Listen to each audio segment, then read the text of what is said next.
Mob সন্ত্রাস সহিংসতার শিকার হয়েছে লক্ষাধিক নেতাকর্মী। যেভাবেই হোক না কেন নতুন একটা সরকার ক্ষমতায় বসেছে। ক্ষমতায় আরো কিছুদিন থাকতে চান, থাকুন, কিন্তু রাজনীতিকে রাজনৈতিকভাবে মোকাবেলা করুন। আমাদের অধিকার নিয়ে টাল বাহানা করবেন না। অবস্থার পরিবর্তন না হলে, আচরণ না বদলালে মনে রাখবেন এই নিষেধাজ্ঞার অস্ত্র আপনার বিরুদ্ধেও ব্যবহার করা হতে পারে। আবার ফিরে আসবে, আমরা সবাই মিলে তাকে নিয়ে আসবো এবং মনে রাখেন বাংলাদেশের সাথে শুধু ইন্ডিয়ার একটা কাঁটা তারে বেড়ায়, এর চাইতে বেশি কিছু নাই। মনে হচ্ছে চায়নায় আছি, পদ্মা সেতুর উপরে। যদি ভুল করে থাকে ক্ষমা করবেন, শেখ হাসিনা করছে এটা।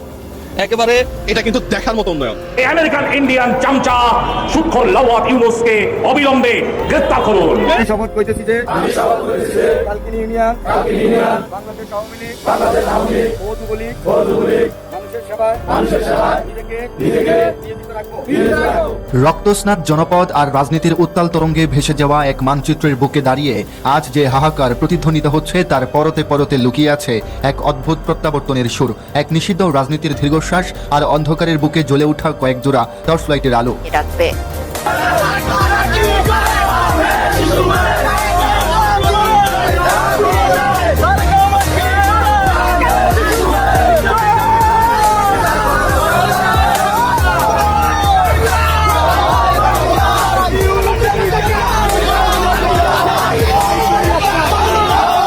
আসসালামু আলাইকুম প্রিয় বন্ধুরা। শেখ হাসিনার উন্নয়ন, তারপরেও আজকে শেখ হাসিনা কেন বাংলাদেশ থেকে বিতাড়িত? শেখ হাসিনাকে কেন আমরা তাড়াই দিলাম? যেই সেতু দিয়ে আসলাম, পদ্মা সেতু, এরপরে এই জায়গাটার নাম কি ভাইয়া?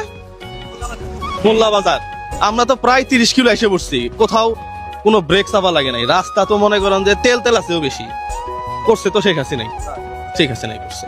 তাহলে সে কেন আজকে বাংলাদেশ থেকে বিতাড়িত? প্রিয় বন্ধুরা, ভিডিও খুব ক্লিয়ার। এই ভিডিওতে যদি কেউ মন খারাপ করে থাকেন আমাকে মেইল করলে আমি ডিলিট করে দিব। আমি বাংলাদেশের যুদ্ধ করতে আসি নাই। এই দেশ আমার, এই দেশের উন্নয়ন হোক, এটা আমি চাই। শেখ হাসিনা আজকে কেন দেশের বাহিরে? উনি মহিলা মানুষের 16 বছর দেশ চালিয়েছেন, সেটা গজব। আপনাদের মনের মধ্যে গজব। এই আওয়ামী লীগ আবার ফিরে আসবে, আমরা সবাই মিলে তাকে নিয়ে আসবো এবং মনে রাখেন বাংলাদেশের সাথে শুধু ইন্ডিয়ার একটা কাঁটা তারে বেড়া, এর চাইতে বেশি কিছু নাই। সেই কাঁটা তারের বেড়া ব্রেক ডাউন করে প্রধানমন্ত্রী শেখ হাসিনাকে নিয়ে আসা হবে। এবং দেখেন, কিছুদিন আগে আমি রাস্তা দিয়ে যাচ্ছিলাম, আমরা প্রায় অনেকের সাথে কথা, এক রিকশাওয়ালা উনি কাঁদতে কাঁদতে বলেছিলেন যে উনার ঢাকায় পরিবার নিয়েছিলেন, পরে উনার পরিবারে উনি চালাতে পারেন না বলে উনি গ্রামে তাদের শিফট করে দিয়েছেন। এবং উনি আমাকে বললেন যে মা, একটা কাজ করা যায় না কি? আপনি তো শিক্ষিত, আপনি একটা কাজ করতে পারেন না, কি করবো? আপনি আমাদের সব রিকশাওয়ালাদের নিয়ে চলেন রাস্তায় নামি। আমি কিভাবে নামবো চাচা? এই জন্য নামি, আমরা তো আগের মতো করে খাইতে দিতে পারি না, আমাদের পরিবার না খেয়ে আছে, গ্রামে পাঠাই দিছি। তো মা, আমরা নাইলে 2 দিন রিকশা চালাবো না, আমাদের সেই টাকা দিয়ে চলেন চাঁদা তুলে আমরা শেখের বেটিকে নিয়ে আসি। উনি অনেক বয়োবৃদ্ধ, উনি শেখ হাসিনা নাম করে ডাকলেন এবং পরে বলেন চলেন না মা, আমরা শেখের বেটিকে নিয়ে আসি। তাহলে আপনি কি বলতে চান? সেই রিকশাওয়ালা কি পেট ছিল? তাকে কি কোনো টাকা দেওয়া হয়েছিল? এই দেশে শেখ হাসিনা প্রধানমন্ত্রী হিসেবে আবার ফিরে আসবেন এবং এটা আমি না, যদি বাঁচা থাকি তো থাকবে। এবং আমাকে বিভিন্নভাবে বিভিন্ন পোর্টাল থেকে নিউজ যাওয়ার কারণে আমাকে বিভিন্নভাবে বলা হয়েছে আমাকে যেন এর হাতে তুলে দেয়, ওর হাতে তুলে দেয়। আমি কি ভুলটা বলেছি? আমি সাধারণ মানুষের কাটার থেকে আমি নিরাপত্তায় ভুগছি, অনিরাপত্তায় ভুগছি। আমার 5টা মৌলিক চাহিদা পূরণ হচ্ছে না, আমার বাসা ভাড়া দেওয়া, আমার সংসার নিয়ে চলা কঠিন। আমি বলবো না আমার কথা? আমি কথা বললে আপনার ট্যাগ লাগিয়ে দিবেন প্রধানমন্ত্রী শেখ হাসিনা যে তার পক্ষে কথা বলছি, তার পেইড। আমি আওয়ামী লীগ না, আমি আওয়ামী লীগ না, আমি তার পেইড না, আমি কারোরই পেইড না। আমি দেশের সাধারণ মানুষের জনগণের কাতার থেকে বলছি, আমার পেটে ভাত নেই, আমার নিরাপত্তা নেই। আমি বলবো না আমার সুবিধার কথা, অসুবিধার কথা? তাহলে কেমন দেশে আছি আমরা? আমেরিকান ইন্ডিয়ান চামচা সুদখোর লাওয়াত ইউনুসকে অবিলম্বে গ্রেফতার করুন, ফাঁসি দিন। এবং যে সমস্ত ছাত্র নেতারা ইউনুসকে আমদানি করেছিল শেখ হাসিনা সরকারের পতনের পর, তাদেরকেও গ্রেফতার করুন। ইউনিভার্সিটিতে যাইতো, বাসে ঝুলতে যাইতো, তারা কিভাবে মার্সিডিজ গাড়ির মালিক হইলো, তারা কিভাবে প্যারো গাড়ির মালিক হইলো। আমরা চাই না বাংলাদেশের সরকার আবার অস্থিতিশীল পরিস্থিতিতে পড়ুক। এমন কোন অপকর্ম সে নাই, সে করে নাই। এই ইউনুস ছিল বলতো একজন ইসকনের গডফাদার। যে সুদখোরির প্রচলন ঘটানোর চেষ্টা করেছে, তারা বাংলাদেশের অর্থনীতিকে ধ্বংস করেছে, যাতে সবার মধ্যে তারা সুদের ব্যবসা চালু করতে পারে। এবং সুদের ব্যবসা কেমন করবে, কেমন করে চালাবে সেটা শিক্ষা দেওয়ার জন্য তারা গ্রামীণ বিশ্ববিদ্যালয় চালু করতে চেয়েছে। এই সমস্ত কিছুর উদ্যোগের বিনিময়ে তাকে ফাঁসি দিতে হবে।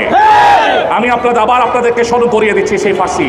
बर्बादे गुलिस्तान के लिए एक ही उल्लू काफी है। একটি বাগান ধ্বংস করার জন্য একটি মাত্র বাঁদর যথেষ্ট। সেই আমেরিকান ইন্ডিয়ান বাঁদর, সেই আমেরিকান ইন্ডিয়ান চামচা সুৎখর লাওয়াত ইউনুসকে অবিলম্বে গ্রেফতার করুন, ফাঁসি দিন। এবং যে সমস্ত ছাত্র নেতারা এই ইউনুসকে আমদানি করেছিল শেখ হাসিনার সরকারের পতনের পর, তাদেরকেও গ্রেফতার করুন। তাদের অর্থবিত্তের সমস্ত উৎসসমূহ বের করুন। তারা ছিল যেখানে 20 টাকা দিয়ে ইউনিভার্সিটিতে যাইতো, বাসে ঝুলতে ঝুলতে যাইতো, তারা কিভাবে মার্সিডিজ গাড়ির মালিক হলো, তারা কিভাবে প্রাডো গাড়ির মালিক হলো, এই সমস্ত হিসাবগুলোকে বের করে নিয়ে আসুন। নারায়ে তাকবীর। সেনাবাহিনী এগিয়ে চলো, সেনাবাহিনী এগিয়ে চলো। ইরানের মুসলমান, রাশিয়া আমেরিকার সাথে সব ধরনের বড় ধরনের চুক্তি বাতিল করেছে। নিউ স্টার ট্রিটি, ওপেন স্কাইস ট্রিটি, এই সংশ্লিষ্ট চুক্তি থেকে রাশিয়া বের হয়ে এসেছে। তুরস্ক আমেরিকার সাথে F-35 চুক্তি কেনার, বিমান কেনার চুক্তি থেকে বের হয়ে এসেছে।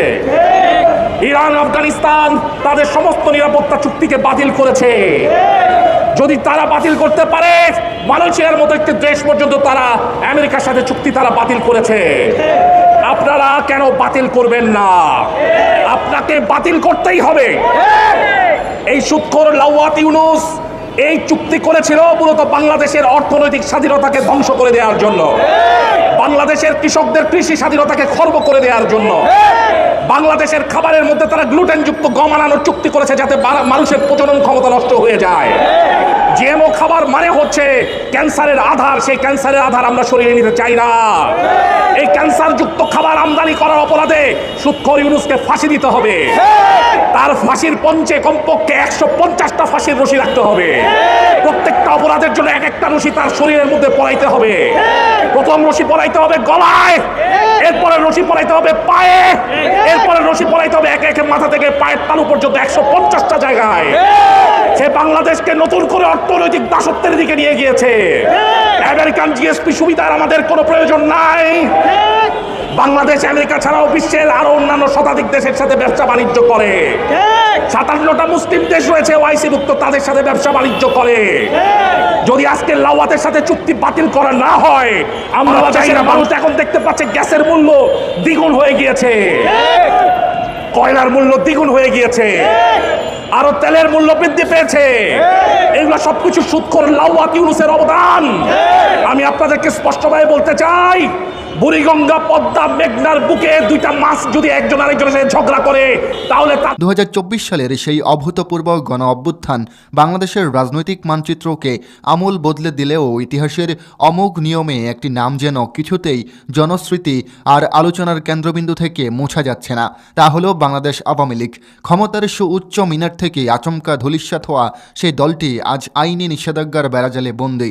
রাজপথে তাদের স্লোগান দেওয়ার অধিকারটুকুও কেড়ে নেওয়া হয়েছে রাষ্ট্রীয় ফরমান দিয়ে। তবু পর্দার অন্তরালে তৃণমূলের সেই চেনা অলিগলিতে এক অভিনব এবং শিহরণ জাগানিয়া তৎপরতা লক্ষ্য করা যাচ্ছে, যা কেবল রাজনৈতিক বিশ্লেষণ নয়, বরং এক মহাকাব্যিক ট্র্যাজেডি নতুন অঙ্কের মতো ফুটে উঠেছে। বিশেষ করে লক্ষ্মীপুরের কমলনগরের সেই নিস্তব্ধ রাতের আধারে একদল ছন্নছাড়া কিন্তু জেদি নেতাকর্মীর গোপন শপথ গ্রহণের ভিডিও যখন সামাজিক যোগাযোগ মাধ্যমের পর্দায় ছড়িয়ে পড়ল, তখন তা যেন নতুন করে এক বিতর্কের দাবানল জ্বলে উঠল সারা দেশে। সেই দৃশ্যটি ছিল যেন কোনো ধ্রুপদী বিপ্লবের আধুনিক সংস্করণ, যেখানে নেই কোনো বর্ণিল মঞ্চ, নেই কোনো সুসজ্জিত মাইক, কেবল মুঠোফোনের ক্ষীণ টর্চলাইটের আলোয় উজ্জ্বল হয়ে উঠেছিল কতিপয় কর্মীর ধর্মাক্ত লালট। তাদের সেই ভাঙা কণ্ঠস্বরে উচ্চারিত হচ্ছিল শেখ হাসিনাকে দেশে ফিরিয়ে আনার অদম্য অঙ্গীকার এবং দলের জন্য জীবন উৎসর্গ করার এক ভয়ঙ্কর অথচ আবেগপ্রবণ প্রতিজ্ঞা। এই দৃশ্যায়ন যেন জানান দিচ্ছিল যে রাজনীতি যখন প্রকাশ্যে পথ খুঁজে পায় না, তখন তা গোপনে শিখর ছড়াতে শুরু করে, এবং সেই শিকড় কতটা গভীর তা পরিমাপ করা কঠিন। আশ্চর্যের বিষয় হলো, তাদের সেই শপথের মিছিলে কেবল দলীয় প্রধানের বন্দনা ছিল না, বরং সেখানে মিশেছিল সমসাময়িক সময়ের সাধারণ মানুষের নাভিশ্বাস ওঠা তেল, গ্যাস আর বিদ্যুতের আকাশচুম্বে দাম বৃদ্ধির প্রতিবাদী উচ্চারণ, যা এই নিষিদ্ধ রাজনীতিকে জনসম্পৃক্ত করার এক দ্রুত অথচ কার্যকরী কৌশল হিসেবে প্রতিভাত করা হচ্ছে।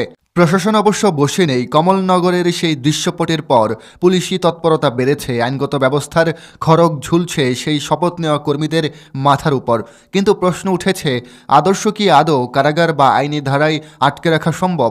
মাঠের রাজনীতির এই গেরিলা যুদ্ধের সমান্তরালে আইনি অঙ্গনেও শুরু হয়েছে এক গভীর মনস্তাত্ত্বিক লড়াই, যেখানে কক্সবাজারের এক আইনজীবী সরাসরি জাতিসংঘের মানবাধিকার হাই কমিশনের দপ্তরে চিঠি পাঠিয়ে দাবি তুলেছেন যে কোনো আত্মপক্ষ সমর্থনের সুযোগ না দিয়ে একটি ঐতিহ্যবাহী দলকে নিষিদ্ধ করা কেবল অগণতান্ত্রিক নয়, বরং তা সংবিধানের মৌলিক চেতনার পরিপন্থী।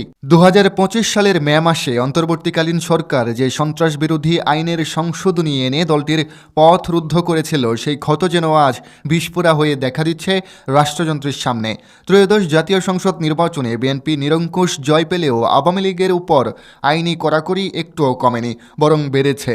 তবু আফম বাহাউদ্দিন নাসিমের মতো নেতারা হুঙ্কার দিচ্ছেন যে নিষেধাজ্ঞা দিয়ে জোয়ারের জল আটকানো যায় না।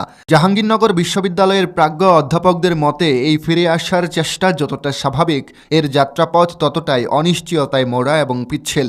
একদিকে নাগরিক সমাজের ঘৃণা, অন্যদিকে আন্তর্জাতিক মহলের সতর্ক দৃষ্টি, সব মিলিয়ে এক অস্থির সময় পার করছে বাংলাদেশ। এরই মাঝে রাজপথের সাধারণ মানুষের আবেগী বয়ানগুলো যখন শোনা যায়, তখন পরিস্থিতির গভীরতা আরও নাটকীয় হয়ে ওঠে।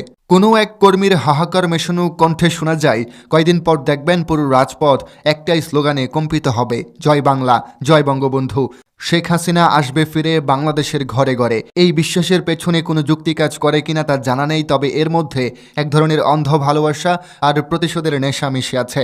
তারা বর্তমান সরকারকে অন্ধকারের দূত হিসেবে আখ্যায়িত করে দাবি করেছে যে শেখ হাসিনাই ছিলেন আলোর প্রদীপ, যিনি পুনরায় ফিরে আসবেন 18 কোটি মানুষের মুক্তির দূত হয়ে। বিরোধীদের দিকে অভিযোগের আঙুল তুলে তারা বলছে, জামায়াত শিবির ধর্মের দোহাই দিয়ে রাজনীতি করলেও তারা মাগরিবের আজানের সময় মিছিল করে নিজেদের ব্যাদিন প্রমাণ করেছে।